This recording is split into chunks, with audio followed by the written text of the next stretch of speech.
open us in our prayer this evening, Brother James, will you please come lead us in the opening prayer?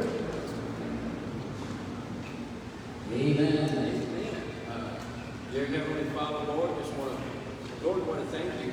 Yes. Most of all, Lord, for being so gracious to us. Lord, thank you for being blessed. And Lord, thank you for allowing us to be here tonight to hear your precious word. And Lord, I pray that you, special prayer tonight, that you would prepare our hearts, Lord, speak to us. And Lord, help us to be a blessing to each other. Help us to lift each other up. Lord, help us to be a blessing. Help us to see you in each other, dear Lord. And Lord, I just want to thank you again for the many blessings you've given us. We want to thank you for all the blessings that are to come. And Lord, we want to thank you. Lord, we ask you to prepare us for the miracle that will come. Amen. And Lord, we just pray that you would lift up Pastor Conway tonight, hold him behind the cross, Lord. Hide him, Lord. Protect him, Lord. And Lord, we just want to thank you again for being so good to us. Lord, thank you for allowing us to be here. Thank you for each one. We love you, dear Lord. We ask you these things in Jesus' precious name. Amen. Amen. Okay. Well, upo muna tayo sandali. Amen. Pagpapasalamat, we are so thankful. Last Wednesday, is that last Wednesday? Last Wednesday, some of our men surrendered their lives to be missionaries. And well, last Wednesday, we had a very wonderful message that we heard through Brother Noel. This coming Wednesday, next Wednesday, Brother Noel will preach again. Amen. Okay, and next Wednesday, January 31, our newly surrendered missionary to be is going to preach. Brother John Mark Takutanay. Maganda yung tayo ay napupuno ng mga missionaries. Kung pwede rin lahat i-send out kaya wala nang magsusupport. Kaya kayong hindi mag-mission, those of you who are not surrendered to go to the mission field and be missionaries, and you are working or doing business, you do your best. Ask for God's miraculous blessing to your business so that we can support well and we can support all. Kailangan natin yun, mga kapatid, dahil talaga, ang Panginoon, ang Panginoon malapit. The Lord Jesus Christ return is getting nearer and nearer. Kaya yung isang natin doon mga kapatid, malapit na, ang buhay natin, hindi na masyadong mahaba ang ipaglilingkod natin. Kaya, habang tayo ay binibigyan ng Diyos ng pagkakataon, let's, sabi nga, do all things with all thy might. Strive while the iron is hot. While there is opportunity, let us do good, especially to those who are of the household of faith. Kaya kung tayo ay mamahalin, unahin daw yung kasambahay sa pananampalataya. Kasambahay, unahin, lalo na sa mga kasambahay, higit na matimbang magkakapatid. Kaya kapag kakapatid sa pananampalataya, ay kasama natin yan sa mamahalin natin. At papanalangin natin yan. Amen. Alright, so tayo po ay tatayong lahat. Magbabasa tayo ng salita ng Diyos. Numbers 35, second to the last chapter. Wow, exciting. Alright, pamunahan tayo ng ating mga kapatid, Brother Crispin. And also, Brother Crispin surrendered his life to be a missionary. Amen. So we will be sending out missionaries this year. I think, sino ba? Yung sesend out na yung taon natin.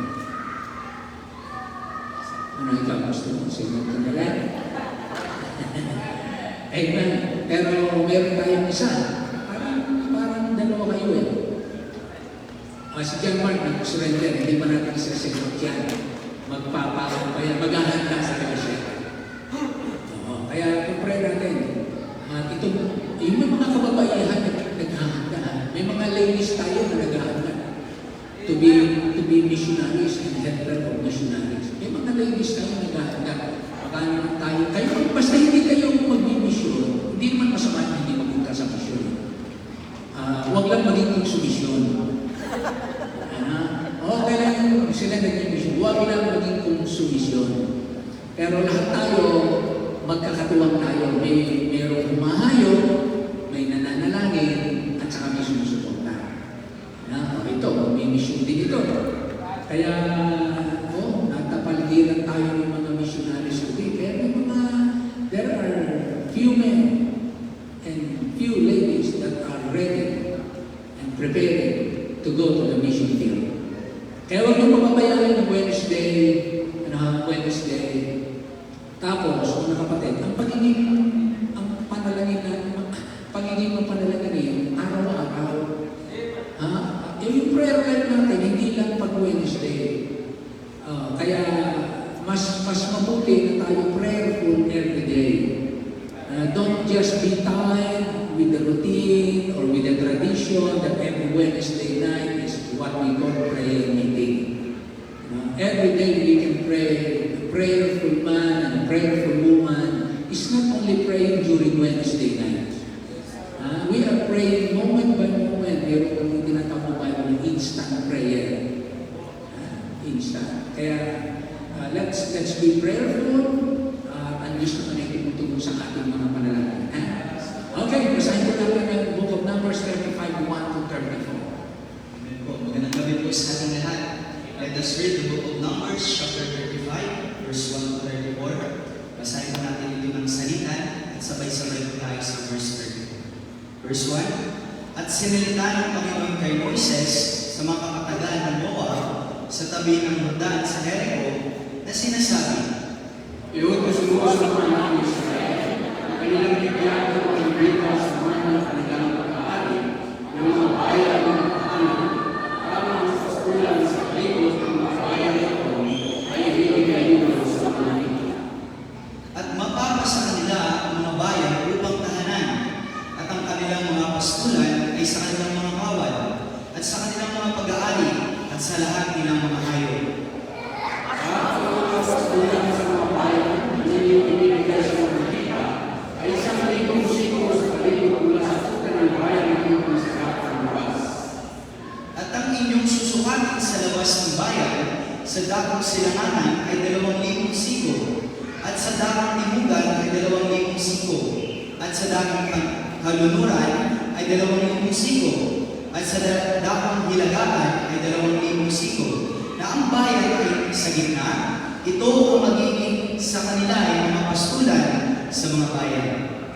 At ang mga bayan na ibibigay sa mga kita ay itahan sa bayan ng kapunan na sa iyong ibigay ng pagsasakas sa mga pangatayin ng tao. At bukod sa ito ay ibibigay ng mga 42 bayan. Lahat ng mga bayan na inyong ibibigay sa mga Levita ay 48 bayan. Inyong ibibigay 10 ng kanilang mga pastulan. At tungkol sa mga bayan na katawanan ng mga anak ng Israel na inyong ibibigay ay kumuha kayo ng marami sa marami. At sa kaunti ay kumuha kayo ng kaunti. Bawat isa ay sa kanunuan na kanyang anak ay magbibigay sa kanyang mga bayan sa mga Levita. At sinalita ng Panginoon kay Moises na sinasabi, Sabihin mo sa mga anak ng Israel at sabihin mo sa kanila, pagkaraan mo lang sa lupain ng Kanaan, ay pipili na kayo ng mga bayan na maging mga bayan pagpunan sa inyo upang ang nakamatay ng tao na pumatay ng sino mang tao ay hindi sinasadya ay makatakas doon. at ang mga bayan na ito ay magiging sa inyo hindi ang pagkunan laban sa mga ganti, upang ang pagkamatay ay huwag mamatay hanggang sa ito sa kapisanan ng pagkunan. At ang mga bayan na inyong ibibigay ay 6 na bayan pagpunan sa inyo. Magbibigay kayo ng 3 bayan sa Lapor sa Malundan at 3 bayan na ibibigay ninyo sa lupain ng Kanaan, siya ang magiging mga bayan ng pagkunan. Sa mga anak ni Israel sa makikipamayan sa kanila ay magiging ampunan ng anim na bayan ito, upang ang bawat nakamatay ng sinumang tao na hindi sinasadya ay makatakas doon. Ngunit kung kanyang saktan ang kanyang kapwa ng sakit sa mga kapahamakan, na nagkakamatay, siya ay mamamatay tao, ang mamamatay tao ay walang pasalang papatayin. At kung kanyang saktan ng isang batong tama niya sa kamay ay kinamamatay ng isang tao at namatay nga, mamamatay tao siya, ang mamatay tao ay walang pagsalang papatayin. O kung kanyang saktan ng isang armas o tao ng tangan niya sa kamay na ikamamatay ng tao at mamatay na, ay mamamatay tao siya, ang mamamatay tao ay walang salang papatayin. Ang manghihiganti sa dugo ay siyang papatay sa pumatay. Pagka nasumpungan niya, ay kanyang papatayin. At kung kanyang itinulak sa kanyang inagis na dinata, ano ba siya ay mamatay? O sa pagkikipagkaalit ay sinaktan niya ang kanyang kamay, na ano ba't siya ay namatay? Siya na sumakit ay walang pagsalang papatayin. Siya ay mamamatay tao. Ang manghihiganti sa dugo ay siyang papatay sa pumatay, pagka nasumpungan niya. Ngunit kung sa Kanyang ulap ang walang pagkakaali o nagisa siya ng bagay na hindi binanta. O ng anumang bato na ikinamamatay ng tao na hindi niya nakikita at kanyang mainagi sa kanya, na ano ba't namatay at hindi niya kaaway at hindi niya pinakagaakalan ng masama. kung kayo'y kapisanin ng siyang makakatulad sa sumakit at sa manghihiganti sa dugo, ayon sa mga kakulaman ito. At iniligtas ng kapisanan ang nakamatay sa kamay ng manghihiganti sa dugo, at siya'y pababalikin ng kapisanan sa kanyang bayang ampunan, na kanyang tinakasan, at siya'y tatahan doon hanggang sa pagkamatay ng Pangulong Saserdote, na pinahirang ng banal na langis. Ngunit kung ang nakamatay ay lumabas sa mga dahilan sa hangganan ng kanyang bayang kampunan na kanyang tinakasan, At masumpuman siya ng maghihiganti sa dugo sa labas ng hangganan ng kanyang bayang ampunan, at patayin ng maghihiganti sa dugo ang nakamatay, ay hindi siya magiging salarin sa dugo.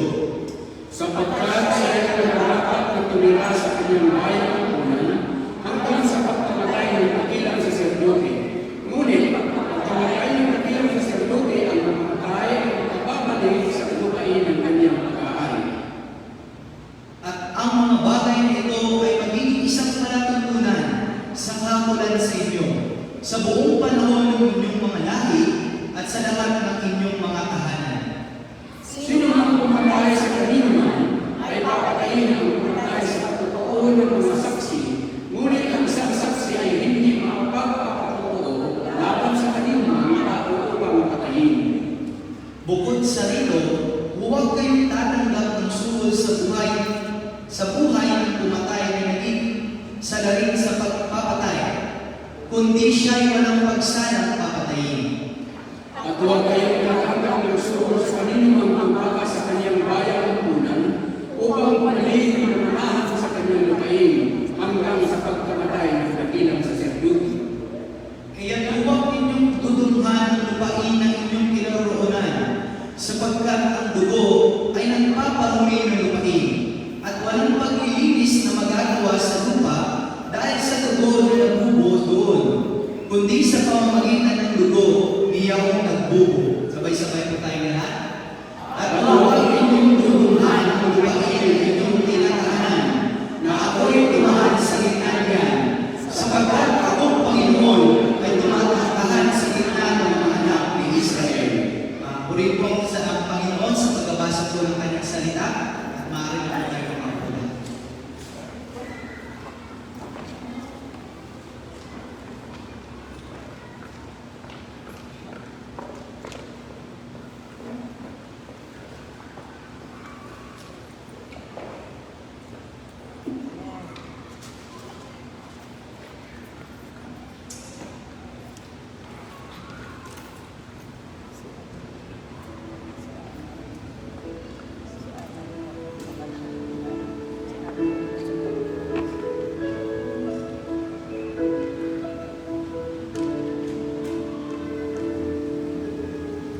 say amen? Patunayan natin na ang Diyos ay talagang tapat. Amen.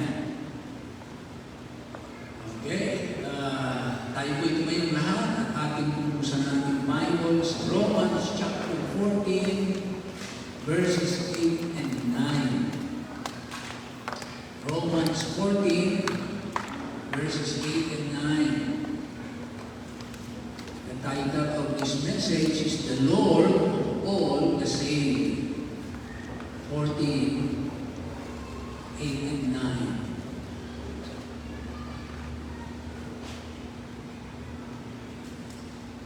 Alright, narito po tayong lahat. Sama-sama natin basahin ng malakas.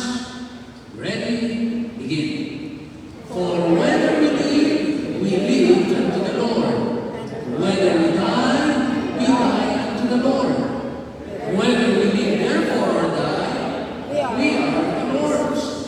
For to this end Christ both died and rose and revived, that He might be Lord both of the dead and the living. Kaya siya ang Panginoon ng lahat. Ang pamagat ko dito ay the Lord of all the same. Maraming Diyos, salamat po ng maraming. Kung meron pong pagkakaisa at pagtatagumpay at harmony and unity and victory is only through the Lordship of Christ. So Lord, we are so blessed because we are now included in the people whose Lord is not the Lord of this world, but the real Lord from heaven. Salamat po sapagkat ang inyong pamumuna sa aming buhay ay napakabanayan. Hindi ka agad nagpapataw ng hustisya sa amin. Dahil kung kami papatawan mo ng iyong hustisya, mauuwi kaming lahat sa balat.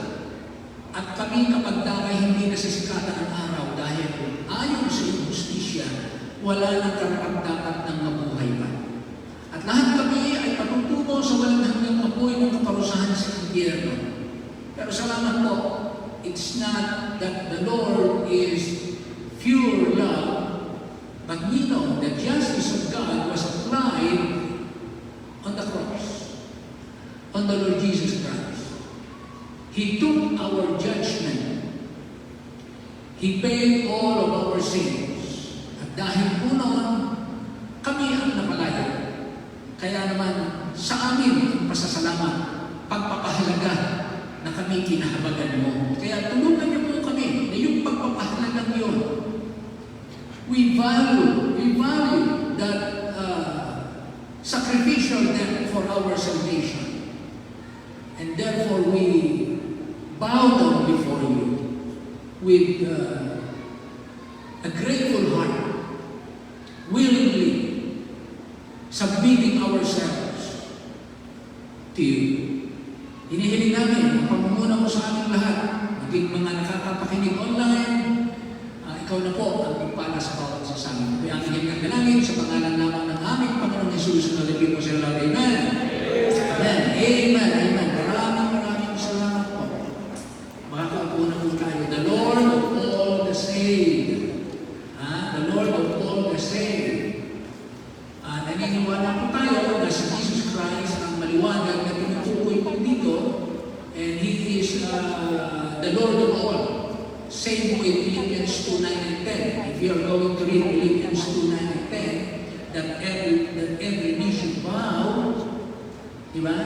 Philippians 2, 8, ano yan? Philippians 2, 9 and 10. Dito naman makikita natin ang mga ganitong pananalita. We will read in Philippians chapter 2, 9 and 10. It says, wherefore God had highly exalted Him and given Him a name which is above every name, that at the name of Jesus, above every name, mas mataas pa yan kay Mary, yung pangalan ng Jesus Christ. Parang sa iba kasi, parang mas mataas pa ang pangalan ni Mary. Sa iba, parang mas mataas pa ang pangalan ni Buddha. Sa iba, mas mataas pa ang pangalan ni Muhammad.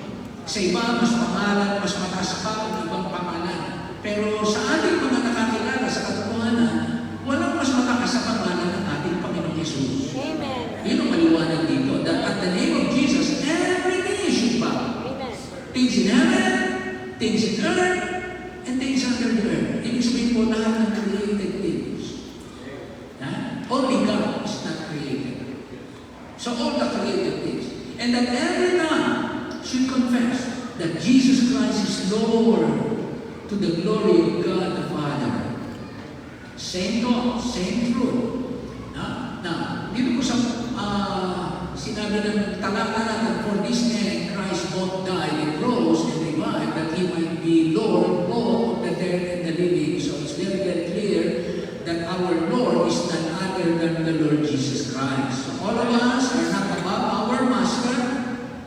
We ought to be following our Master, kagaya ng tinawag kanina ng ating kapatid. God is faithful, so we must be faithful to our Lord. Now, first point is with our differences. Why the Lord wants us to receive one another? Gusto basahin natin ang chapter 14, verse 1. Muna. Verse 1. Sabi nito, Him that is weak in the faith, receive ye, according to our Lord. Through Apostle Paul, of course. Him that is weak in the faith, receive ye, but not to doubtful disputations. Yung weak, sino ba dito yung weak sa faith? Pagka sinabi natin weak sa faith, hindi niya maipabuhay yung pananampalataya ng maayos. Hindi pa niya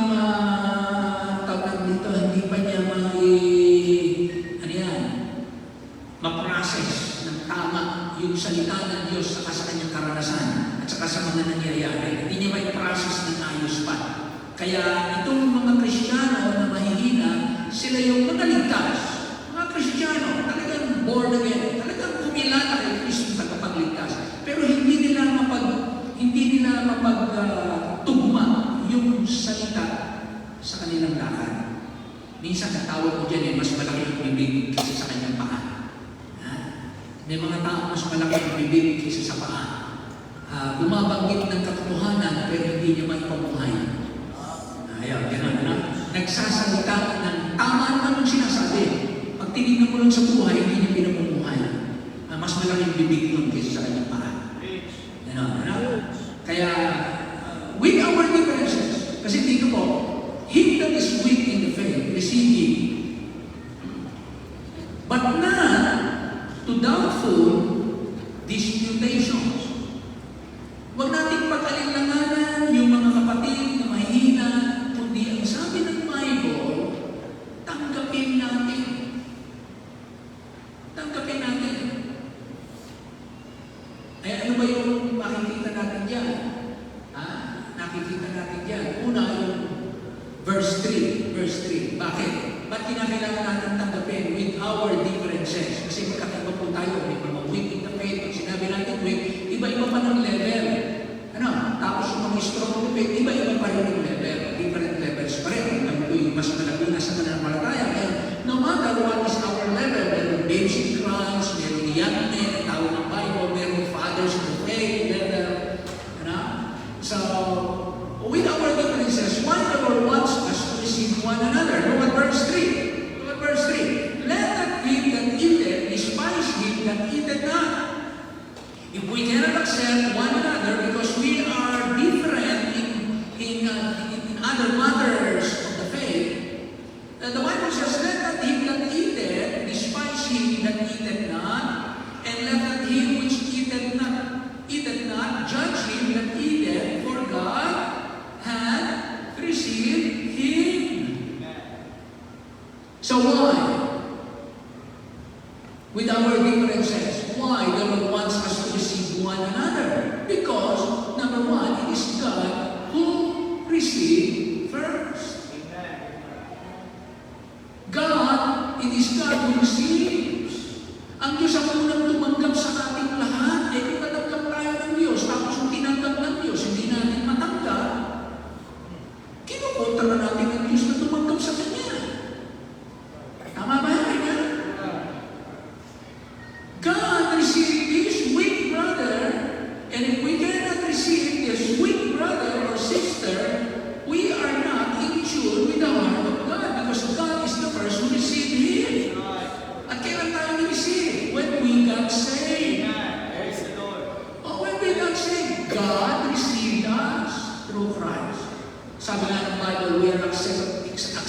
accepted in the beloved, in Christ.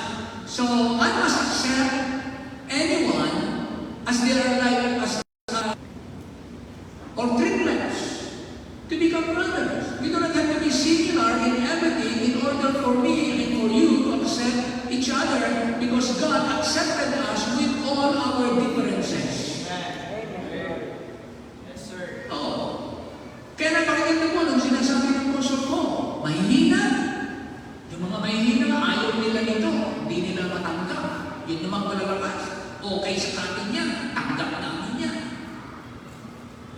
Mayroon silang difference.